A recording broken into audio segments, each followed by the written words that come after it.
Today, I'm going to be breaking down a simple rock drill for you guys. So let's just go ahead and hop into it.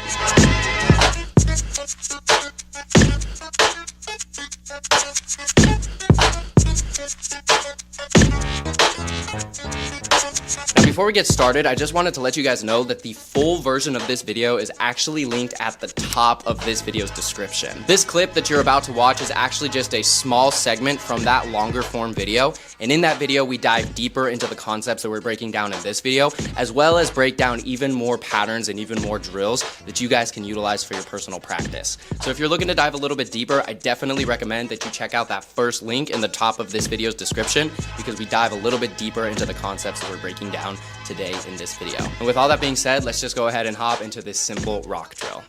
Now, for this first drill, we're going to think about finding and utilizing this simple compass concept. Now, we've talked about the compass concept a lot over here on the shed, but if you've never heard of it before, basically the idea is that we're going to think of establishing the shape of a compass on the floor underneath our feet.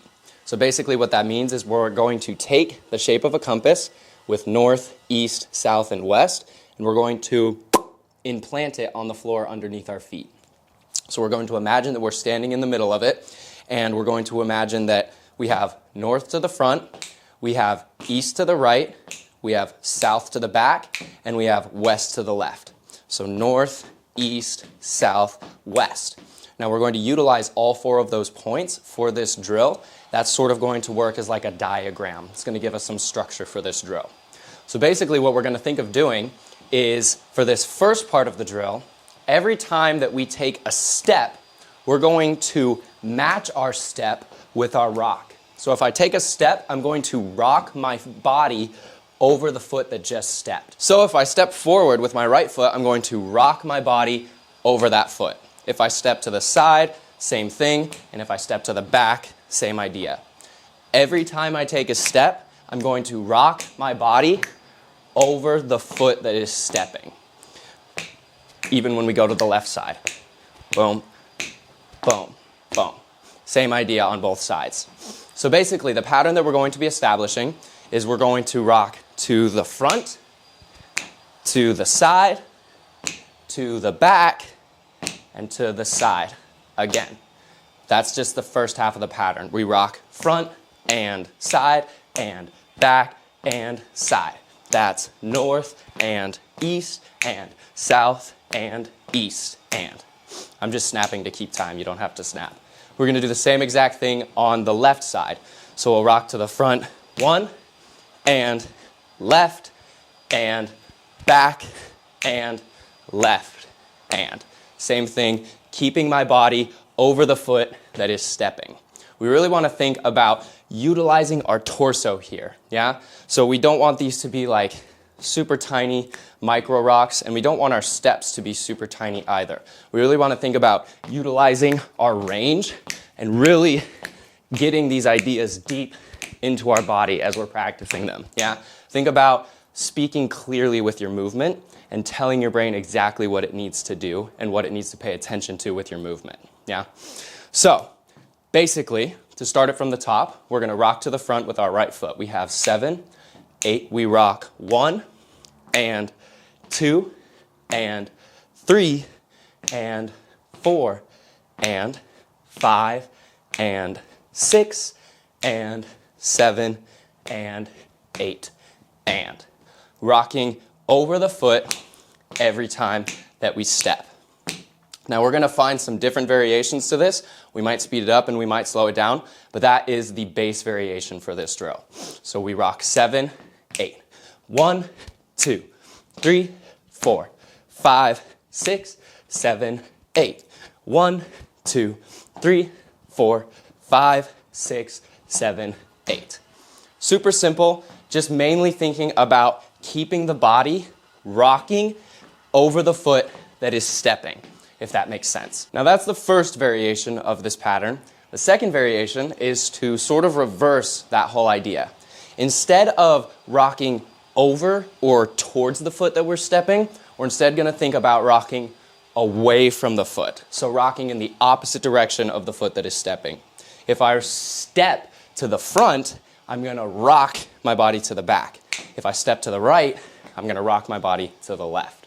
So to do that same exact pattern, the pattern with the feet is going to remain the same. We're still going to go north, east, south, east, north, west, south, west. Still going to remain the same with the feet. The only thing that changes is that now we're rocking our body away from the foot rather than over the foot. So to kind of show you what that looks like, it'll be 7, 8, I rock away, and away, and away, and away, and away, and away, and away, and away, and, if that makes any sense. Now those are going to be the 2 patterns for this first drill variation. We're also going to explore with changing up the tempo that we're executing the drill at. So to sort of break down what that's going to look like, if we execute the first pattern at full tempo, it'll look something like this. We have 7, 8, we rock 1, 2, 3, 4, 5, 6, 7, 8. 1, 2, 3, 4, 5, 6, 7, 8. Basically, 1 step and 1 rock for every count. 1, 2, 3, 4, 5, 6, 7, 8. 1, 2, 3, 4, 5, 6, 7, 8. And it'll be the same when we rock away. So it'll be 7, 8, 1, 2, 3, 4, 5, 6, 7, 8. 1, 2, 3, 4, 5, 6, 7, 8. That'll be the timing. When we speed it up to double tempo, it's going to look more like this. Instead of just using every full count, we're going to add in those half counts. So it'll be 7, 8, 1, and 2, and 3, and 4, and 5, and 6, and 7, and 8, and. Same thing when we rock away. It'll be 1, and 2, and 3, and 4, and 5, and 6, and 7, and 8, and. We're sort of playing around with this idea of weight bearing versus weight shifting steps. If I shift my weight and I put my weight on top of the foot that I'm stepping, that is a weight bearing step. This step has weight behind it. If I take a step and I shift my weight away from the foot that's stepping, that's a weight shifting step. There's no weight in this foot that's stepped.